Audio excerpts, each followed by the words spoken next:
Hello and welcome to the Organic Gardening Podcast. I'm Sarah Brown and I'm joined by my colleague Chris Collins here at Garden Organic. We're here to share with you tips about how to garden and grow the organic way. It's October, so we'll be celebrating those autumn tasks.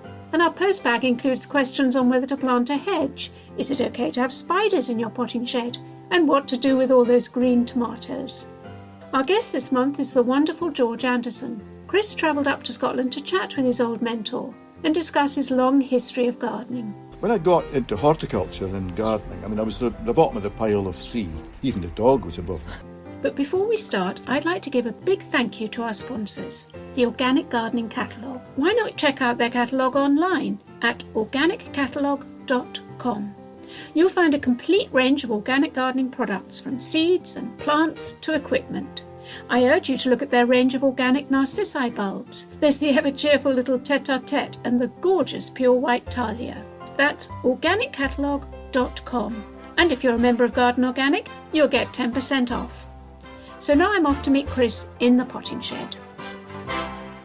Morning, Chris. How are you? Morning, Sarah. Very well. How about you? Oh, I'm good, but it's October. It's the end of summer, and we have to think positive because it's very sad losing those lovely sun-filled long gardening days. Would you agree? Oh, I certainly would. I mean, one of the benefits of living in the UK is those lovely long days, isn't it? Those evenings, I can get home from work at 5ish and still have 2-3 hours on the allotment, and that's all sort of going now. But on another side of it, I love autumn. I kind of think almost as like a give thanks period because I've had this sort of amazing summer. On my allotment, for example, it's been so full and so much going on, flowers and produce, but it was just a handful of seeds, when it was the spring. And now, plants are not stupid. It's coming to the end. The days are getting shorter. It's getting cooler. They're like, okay, I'm going to have a little kip. It might be if I'm deciduous, I might lose my leaves. If I'm an annual, I might just overwinter as seed. Or if I'm a herbaceous, I might go under the ground as roots. But I'm going to call it a day. And then next spring will be renewal. And I kind of really admire how intelligent nature is. And October certainly makes me feel that way. Plus, also, it's the time for ideas, Sarah. Oh, you've got ideas, have you, Chris? Always. Mainly above my station, I must say. But yes, obviously it's about thinking about what you want to do the following year, or even through the winter, maybe, when you want to redesign stuff, re-landscape stuff. It's always lots of things jumble in my head. I tend to, as a gardener, I always kind of reflect on what I've had to deal with through this season and how I could maybe change it for next season. A good example is my allotment next to me has been left wild for quite a lot of the time. People take it on, can't handle it, and leave again. So I've got all this seed. That's quite common, isn't it? Because allotments are big spaces. Well, I think that, people get a false impression. They see the telly and they see garden shows and they go, this will be easy. And it doesn't necessarily work out that way. It's maybe a good point to say share allotments. If you're new to it, split it up between 3 or 4 of you. But we digress. I think that I'm thinking about all this seed that keeps flying into my allotments. Of course, it means that sometimes I can't keep on top of it. And I want to think about how I tackle that next year. So my mind is ticking over. And as always, Sarah, I'm thinking about what do I want to plant. So what do you think you can put in there, Chris? Well, maybe I could slow it down by a bit of hedging along that side. I might even go exotic and plant a row of artichoke, maybe down there, those big grey silvery leaves. Quite a lot of plots on my site have those. Maybe that'll stop the transport of things. The other thing is maybe I'll do more perennial planting, trying to fill it out more. Like, as all organic gardeners, we don't want to see soil, really. We want to keep the soil healthy, but we want it to be full, don't we? Because it lowers the watering. I think that's a very good point, because I think this time of year, particularly in the veg patch, there's quite a lot of bare soil appearing because beans have finished or our tomatoes have finished or whatever, and we've pulled up our potatoes. And those bare patches, you want to protect the soil over winter. So what I'm putting down is a lot of leaf mold. I happen to have some straw as well because I keep hens. So leaf mold, straw, anything that's this organic matter, it may not be particularly nutritious for the soil, but that's not a problem. You don't want to feed the soil this time of year, but you're looking after it through the winter. You're protecting it. I like to think of it as like putting a duvet down to keep the soil life inside it warm and protected through the winter. Yeah, because it stops all those things you don't want happening, like leaching, nutrients being washed through, waterlogging, soil structure, if you put in green manures, for example, and the mulch, keep the worms happy, keep the microorganisms happy. So just always think of your soil as a living organism. You need to take care of that and keep it healthy. And this time of year particularly important, as you say, because gaps start to appear everywhere, don't they, as you're pulling stuff out. And to me, also, one of the joys of October is that smell of the soil, that smell of the rotting leaves and whatever. It's a very, very strong autumn smell. I love it. It just brings up this whole time of year. You're moving from summer salads to warming stews. You know, that whole mentality, as you say, about of change of seasons. I think it's magic. I really do. And it is a perfect time to replan your growing space. I'm looking at my herbaceous border, for instance, and realizing that the whole thing has got to be dug over. Unfortunately, I've got ground elder in one end of it. So I'm going to dig the whole bed over, lift all the perennials that are in there, decide which ones I want to keep and which ones didn't perform very well, don't need them anymore. And I'm going to divide them and replant them once I've taken out all that ground elder root system. It's really good process to make a note of what worked and what didn't. Exactly. And remember that because our plants are entering dormancy, this is the time so you can lift them, split them, move them, divide them, get rid of them, put more in. Autumn particularly, I'm a big autumn planter. It's the best time of year to do it. You've got the whole winter for the plant to establish itself by putting down its roots. It's not concentrating on photosynthesis and it'll concentrate on root production. This is a time for you to play with your palettes. I agree. And the other thing, of course, in October, we can't possibly miss mentioning is seed saving.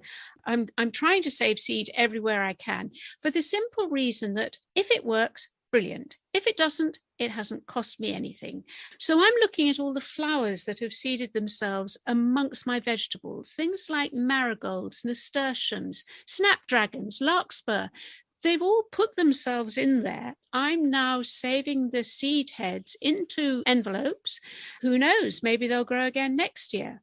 I was reading up about stratification, Chris, because I read that yarrow particularly needs stratification. And by that, I understood that the seed needs to get cold. We need to reflect the seasons. So the seed needs to be cold before it can germinate. Now, I'm going to put mine in the fridge for a month as if it's been in deep winter. And then when it comes out again, it's ready to germinate. Have you tried this process? Yeah, stratification comes in many forms. And I have to say, this is the genius of plants, the ability to completely slow down, almost stop being alive in the form of a seed until conditions are right to start to grow. This is why they've been around longer than anything else. It's just genius. So you're perfectly right. Plants from temperate parts of the world, like Achillea, even like our big trees, our broadleaf trees, they need periods of cold to tell the seed, I don't want to germinate when it's frosty, otherwise I'm not going to last. And then it gets warm. Right, now's my chance to go. But plants do it in many ways. A brilliant example is the poppy. And what poppy needs, it needs light to germinate. So it will sit in the dark and it will just wait. No point trying to germinate if conditions aren't right.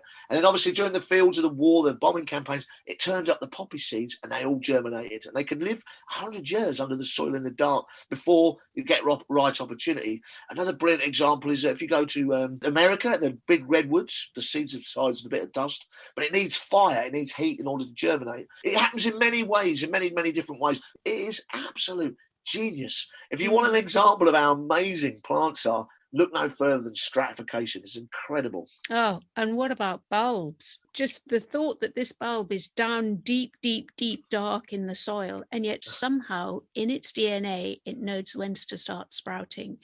And I know a lot of people are going to be ordering bulbs this month. If you do order bulbs, please try and make them organic ones.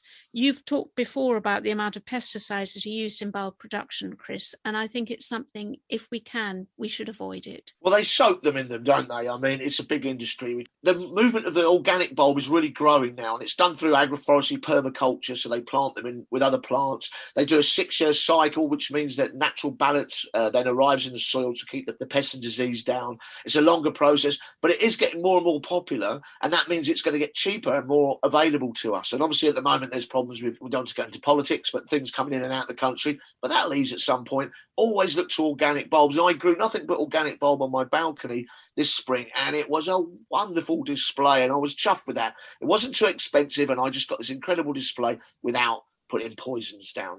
I'm proud of that. That's really good. Excellent. I'm glad.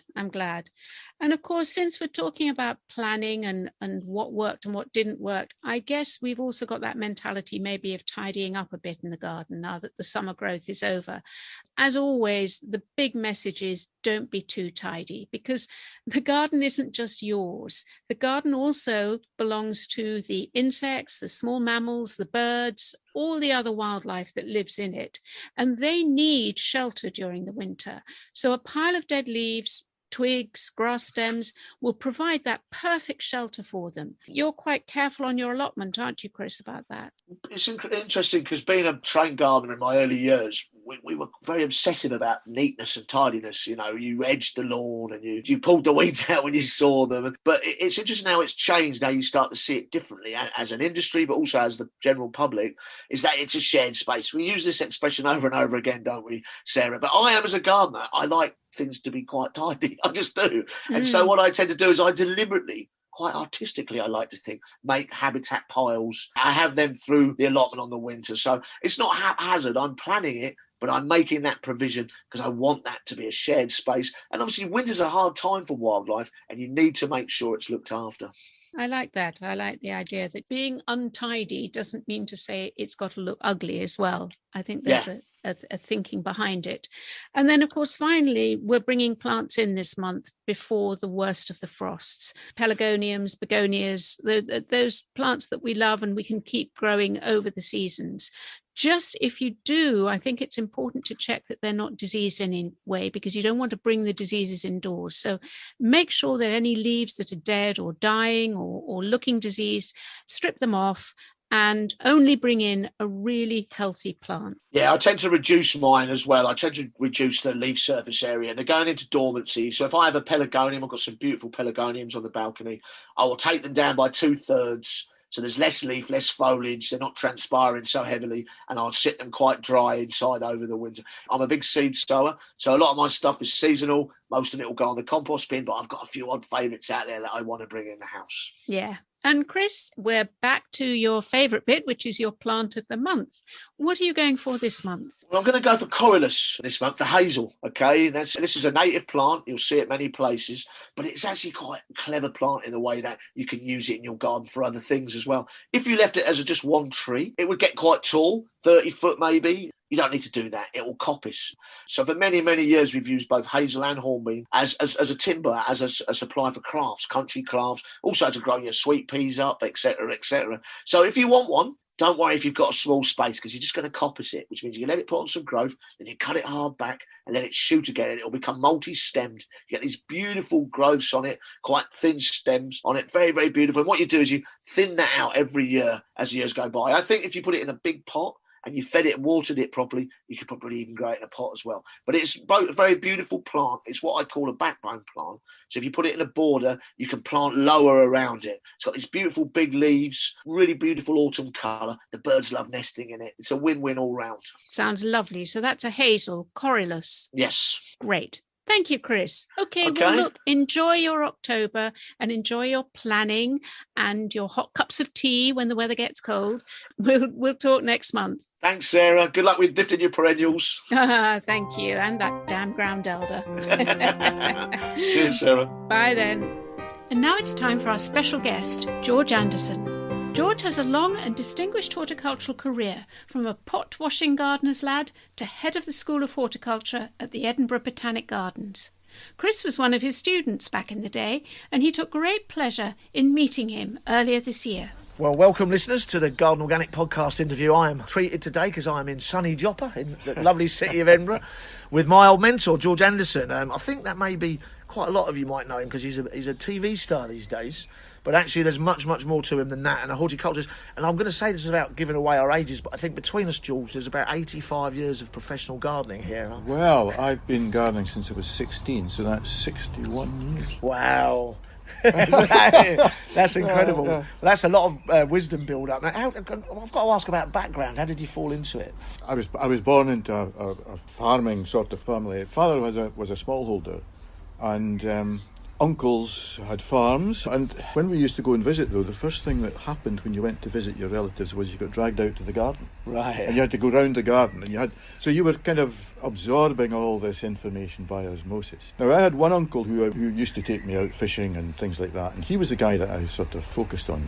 But he was a sheep dealer, So when I was at school, when I was asked in third year what I wanted to do when I left school, I wanted to be a shepherd. Right. But so you always had that longing for outdoor space. Well, yeah, to be outside and to be involved with that, because school was, I can't say that school was a terribly exciting time for me. I don't think it was a place where I really achieved as much as everybody else wanted me to.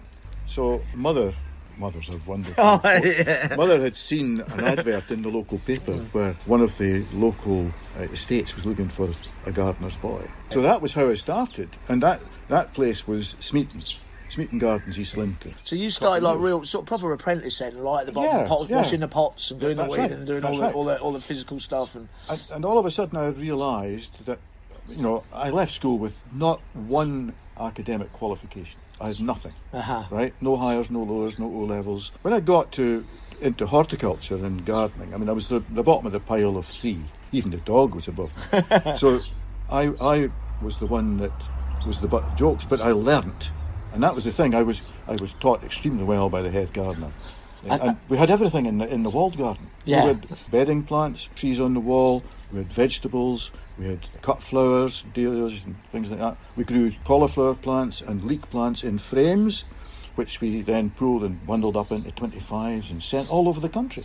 Right, With our bedding plants then, it was all soil compost. I used to have to dig the soil out of the compost heaps that were in the wood, and bring it in and riddle it and mix it with peat, as we used then, and sand and all the rest of it, and put John in his base in it. And we used to get the fish boxes from the Deep Sea restaurant at the top of Leith Walk in Edinburgh, which you will know from your student days. And you used them as seed trays and stuff? We used them as seed trays. So that was where I started. And then I found that I can do this. So that gave me confidence. And it's a great story for youngsters, that once you get into something which you know you can do, just go with it. Get involved and just go with it.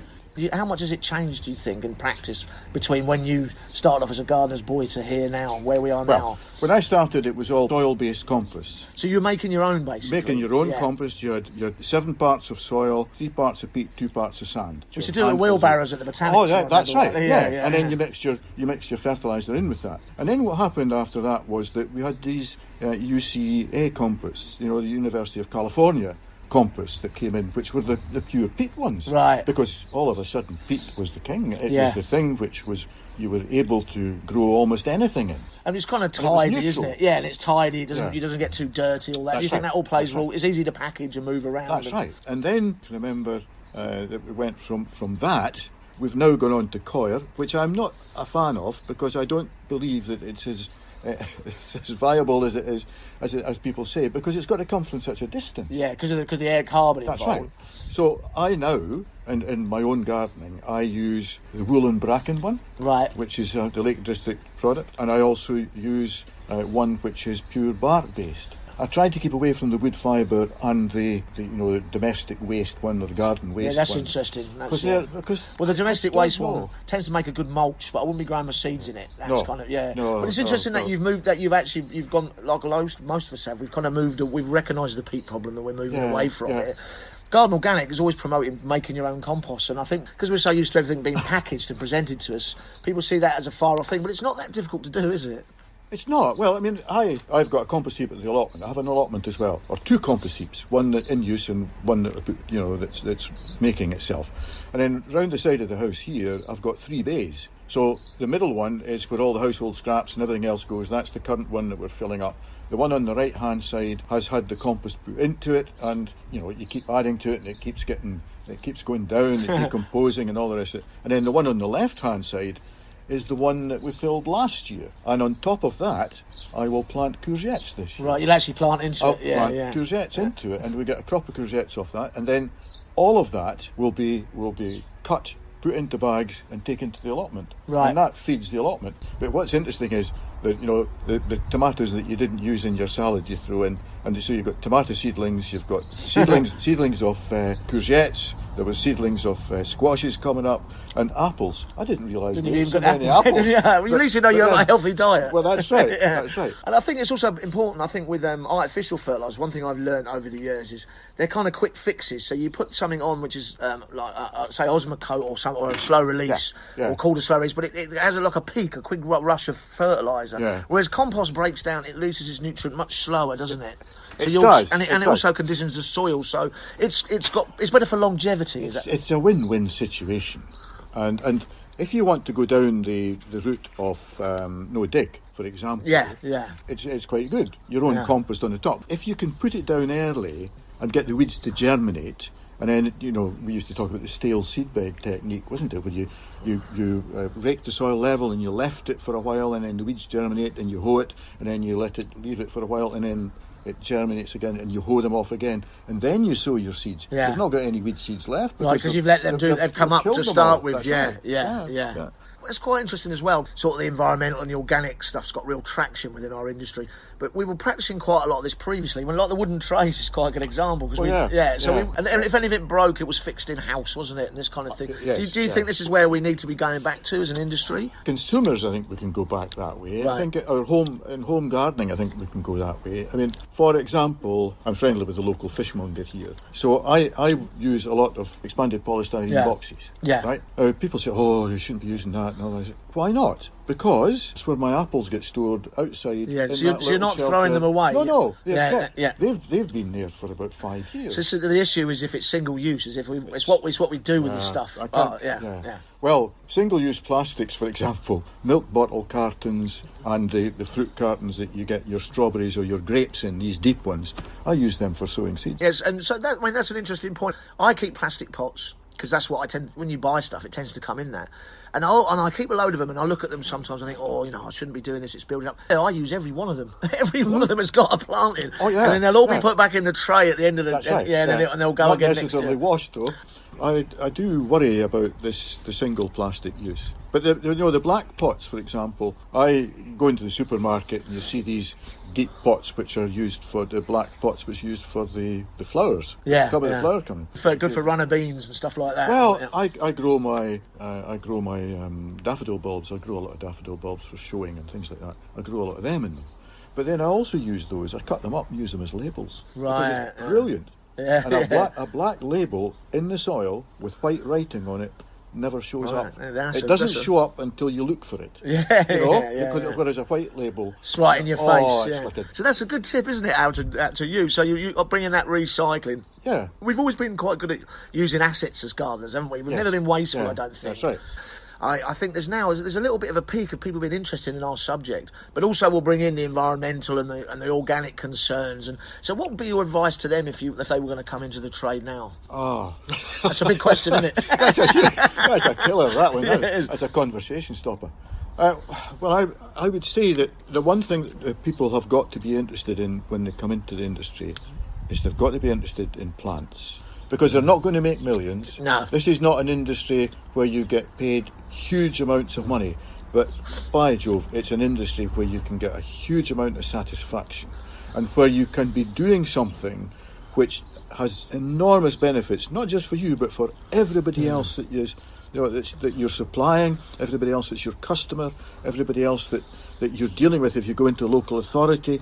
Think of all the people in parks that you have helped to enjoy open space, to enjoy plants. The number of people, Chris, that have taken up gardening during these difficult times with lockdown and COVID and all the rest of it is absolutely astonishing. But the thing that really surprises you, I'm sure, and me, is that people, when they start trying to grow things, they've forgotten. Yeah. They don't know. Yeah. And it's a blissful ignorance. It's an ignorance which is not a nasty ignorance because nobody has shared it with them. Yeah. It's not telling, it's sharing. Yes. And you touch on that thing that's really interesting is the spiritual benefits, but also what we can, what we have to offer society as gardeners is quite important, I think, isn't it? As people. Yeah. It's a very underrated subject, isn't it? Well, we're very down to earth, if you'll excuse the pun. We are. We've got our hands in the soil, we've got our feet in the ground, and we're the people who are dealing with things which are day to day. And the healing aspects of plant growing are enormous. If we look at the benefits of therapeutic horticulture to people who have had mental illness, who are recovering from some traumatic event in their life, the fact that they've got to go out and look after a plant is a focus which they cannot get away from. It's like having a pet. Yeah. You know, you have, I can't not do that because I've got to go and water the plants. I've got to come out into the garden. Every morning I come out and have a look around. You'll be the same on your balcony. Yeah. You'll be out, you have a look around, you take in the air, you have a look to see what's going on, you listen to the birds. We're outside, and that has huge benefits. I think it's if you're struggling as a person, and you're relying on other people a lot. Say it could be because of physical problems or mental problems. Having a plant, I always think having a plant that switches it around. You know, the plant needs you, and you bond with the plant. And your focus changes. Yeah, absolutely. It's not about. And that it's a freedom. That's a freedom, isn't it? That's quite liberating. It also shows you that you are important because you're needed. You're needed by this entity, which is a plant, and this growing system. You can't walk away from it. You know. But the excitement in a child. Or older people now who had never experienced it before, of sowing something, seeing it growing, nurturing it, and then eating it. For goodness sake, what more do you want? And so I wonder, we've got these. They reckon 3 million people have taken up gardening during lockdown. Yeah. That could be quite important for the gardening industry. I think for organic practices, for environmental stuff. How do we make sure we kind of retain that? Do you think? That's another big question. Well, that's a huge question. I mean, but it's quite an important one, isn't it? Well, I think there's got to be some political intervention here, and we don't want to go into the realms of politics. But I think that government has got to accept the huge benefits there are from plants generally. Yeah. I mean, I was astonished the other day. It was an item in the papers about heat islands in cities. And all of a sudden I've discovered if they plant trees, they can lower the temperature. Yeah. Can you remember back to the 1970s when we were talking about the same thing in the lecture room at the Botanic? I do indeed. And it's interesting because we were planting more trees back then than we are now. Absolutely. So it's all like people are thinking this is a new discovery, but we've known these benefits for a while. But where maybe I would argue there's been a problem is our undermining of the funding for our parks and places like this. And so you touch. I know we don't want to get into politics, but there has to be investment, doesn't there? I think, as practitioners, I would never call myself an expert because every day is a school day. Yes, every day you learn something new. So I would say that as practitioners, we've got to keep banging the drum about the benefits of horticulture, about the benefits of plants, about the importance of plants to the planet. Well, why not? Yeah, which is quite important, isn't it? Not? It's kind of important, isn't it? I mean, we're pretty dumb. If we don't save the planet, then we've got a bit of an issue. You have. Well, as we get older, as you will find, Chris, the longer you sit in the one spot, the more of the things we knew come back round. I think there's definitely. It's a recycling process. I think so. I mean, having becoming really interested in all the organic stuff, I always kind of think that I have this discussion because a lot of youngsters, they like the idea of coming to horticulture, but they like to go into design. It's always design, and I always say to myself, well, actually, a garden is created by the love and care of a gardener. Not by a pen and a paper. So it's that interaction, isn't it? That kind of... I'm not a garden designer. I don't do design. Yeah. But I can sit at a window and I can look out and I can say, well, I could do with such and such over there. Yeah. Also, you kind of coming back to plants again, is that having that knowledge. I always really encourage everyone to do this. Just find out a little bit about it. How big is it going to get? When's it going to flower? That kind of stuff. So build up that knowledge. I mean, I don't think there's anything better in gardening than being able to walk down the road and recognise plants and see what they do. But you had the benefit of that because you were in an area where plants were labelled. Yeah. Everything was there for you to absorb. This is at the Botanics. At the Botanics, it was there for you. And if you can recognise plants and you get excited about them, then you start to grow them. You know, you walk around the garden, but it's actually it's a piece of social history. Yeah. Because every plant has a person attached to it. Yeah. You know where you got it. So it's got memories. It's got nostalgia. Absolutely. But it's got seasonal beauty. So it's hit That's all right. that. That's right. Yeah. But I want to talk a bit about the Botanics because I think Botanic Gardens are very underrated establishments. And is Edinburgh doing well? Is it thriving? Is it out and about? Is it helping with all these community things you're involved with? Is it there? Yeah, it's there. I mean, it's there. It has the demonstration garden which they had. They have a good outreach there. They have student plots in there which are for the HND students who are now doing the... It's very plantsmanship based, isn't it? Well, that was it. But the plantsmanship course... What we developed, what David Ray, that was my colleague then, and you'll remember David, and he and I worked together for 21 years, and he and I developed what we called a plant portfolio. And the students had to do plant profiles of up to 150 plants. Right.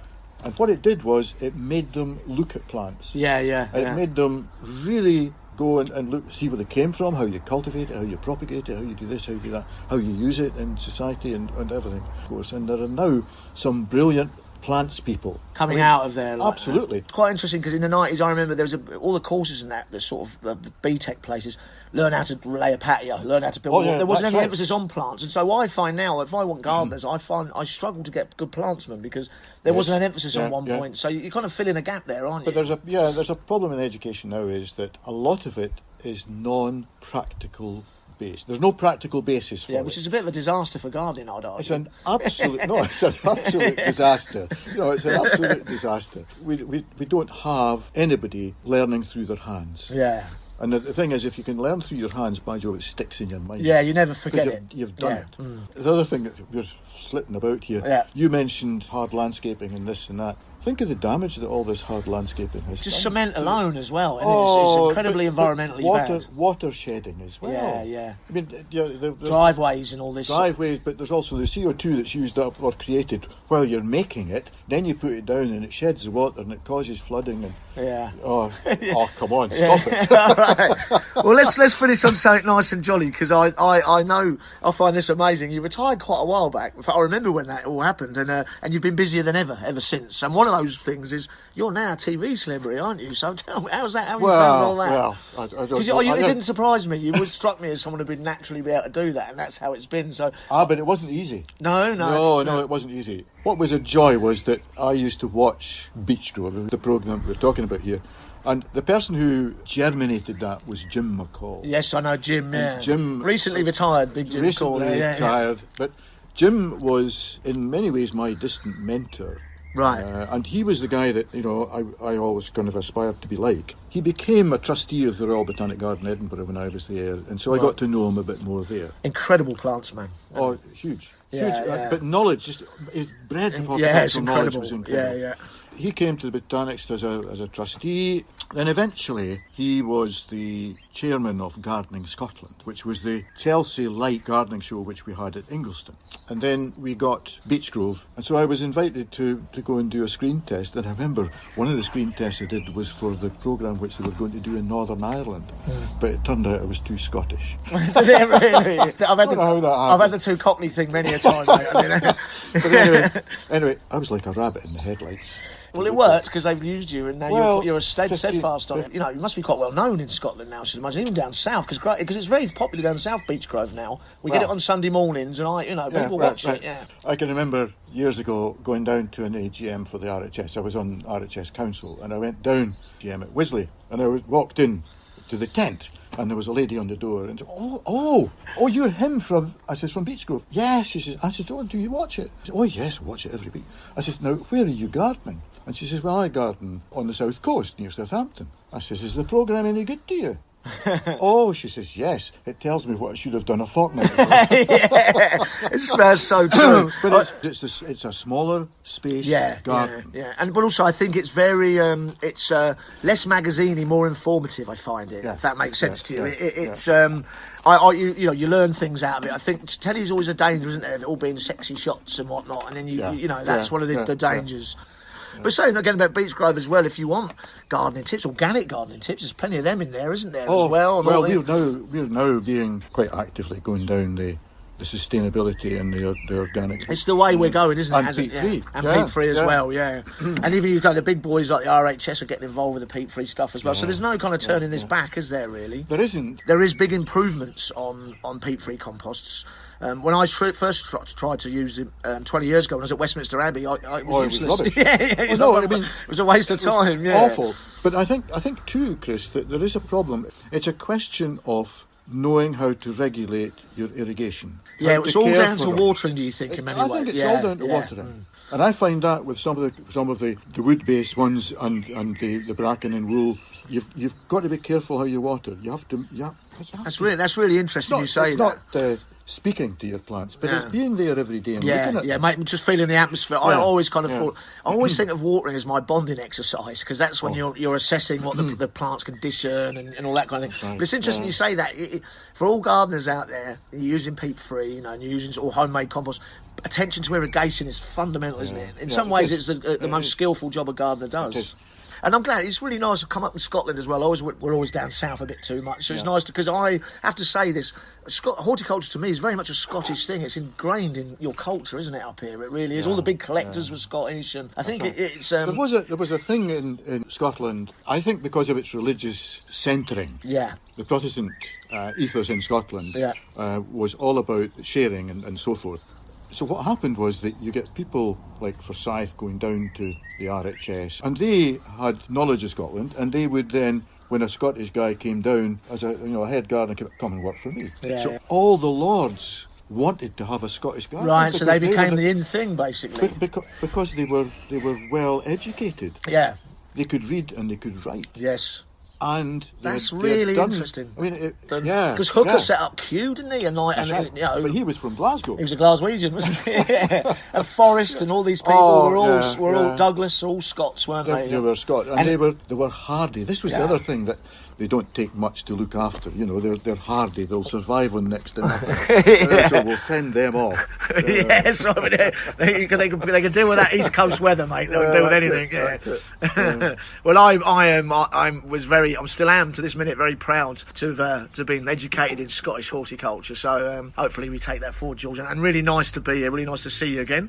Thank you for having a chat, mate. George Anderson, excellent. Oh, that lovely Scottish voice. It's like diving into a single malt. There'll be a second chance to catch up with Chris and George later this month, when we hear the other part of their chat in the Unpruned episode. George will be walking Chris around his garden as they talk about taking cuttings and saving seeds. Be sure to press the subscribe button and you won't miss it. But now it's time to open the postbag. Chris is here with me and we're joined by Anton. Hi, both. Hi, Sarah. Hi, Anton. Hi, Sarah. Hi, Chris. Okay, our first question. I'd like to plant a hedge, but I have a town garden. What plants would you recommend? Anton, would you like to go on this? I think hedges are brilliant things. They're really, really underrated. I mean, they serve so many benefits. I mean, particularly for wildlife, it's a habitat for things to live in. They produce berries. They also do lots of things to abate noise, perhaps if you're in a town garden. And there's been shown that it can do stuff against air pollution as well. So I would actually go for native British species. Perhaps one of the most common things that people go for would be hawthorn. They're sort of reasonably quick going. It's got nice red berries on it for the wildlife. Perhaps also include some blackthorn in there as well, because that's particularly nice for getting the sloes on there if you like making sloe gin. I also like a dog rose in amongst that because it's got nice flowers, but also you get those lovely red berries which last through the winter. So that's just a selection of a few things. You can actually often buy native hedging mix as well. So if you can't remember all the species, then you can buy them as a mix. Anton, I love the fact that you've gone for hedges that don't just have berries, but also have the most beautiful flowers. Hawthorn is lovely in the spring, thick with blossom.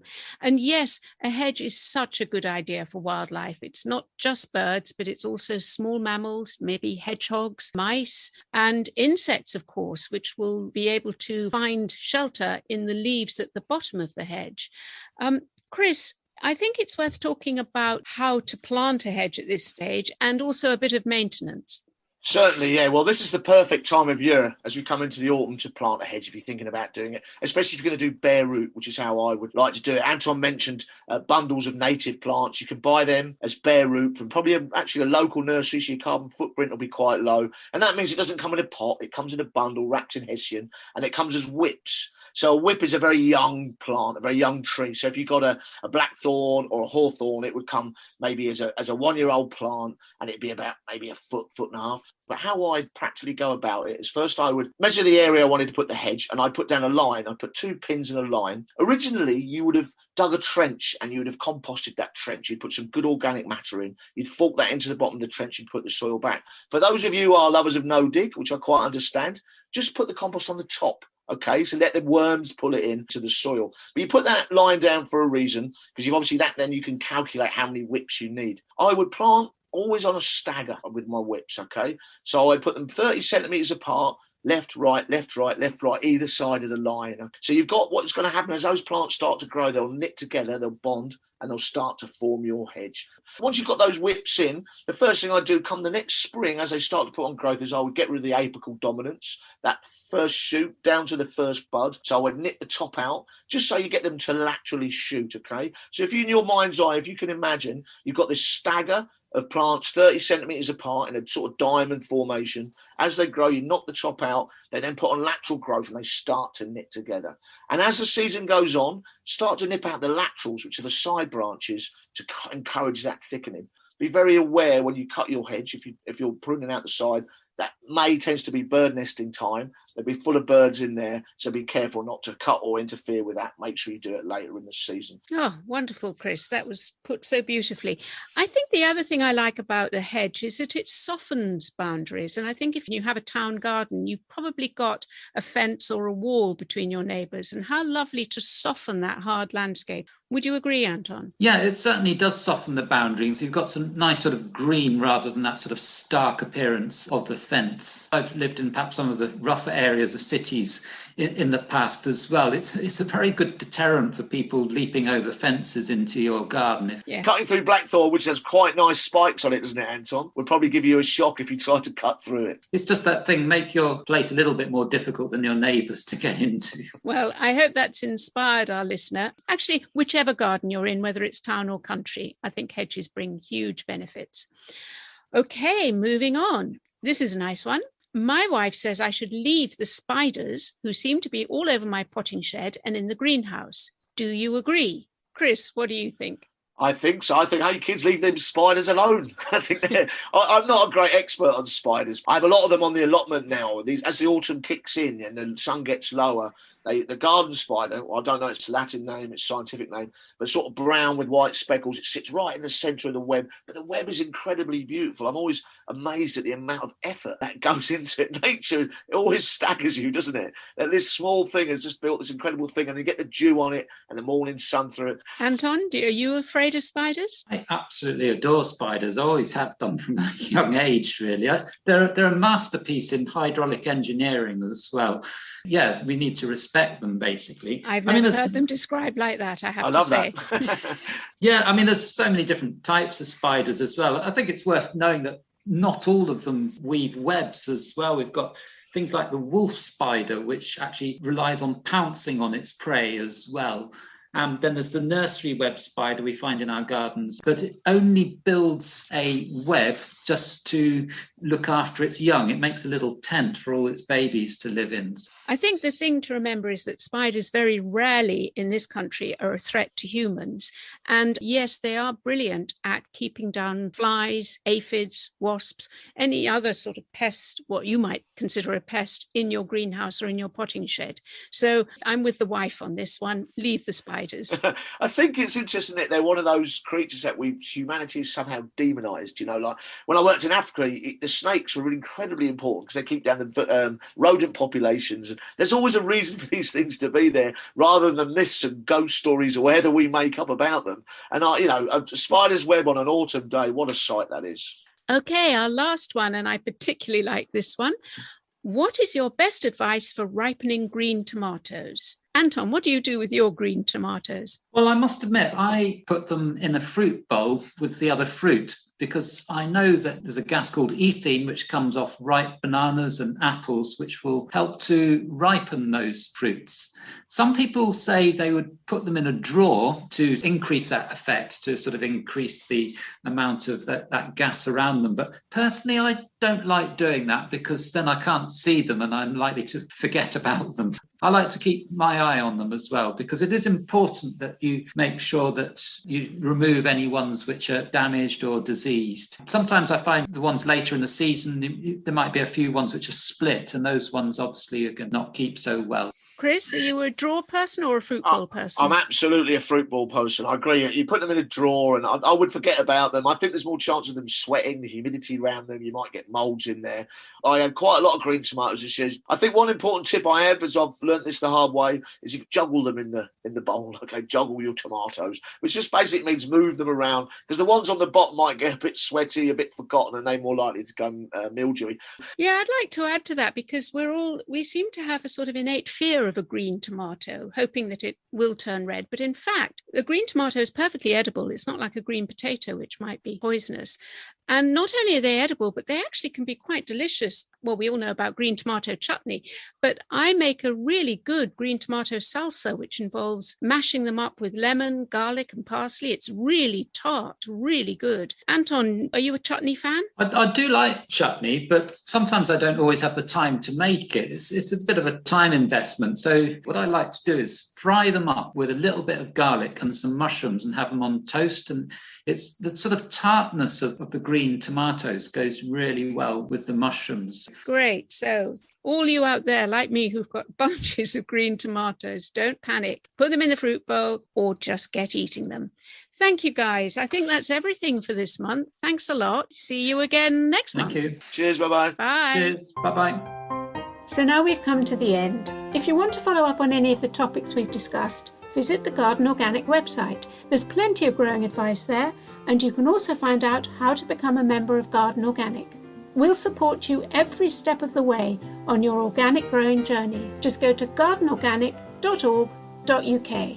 Next month, we'll be watching the discussions at COP26, so we'd like to give you suggestions on what we can all do to look after our growing areas in the most sustainable way.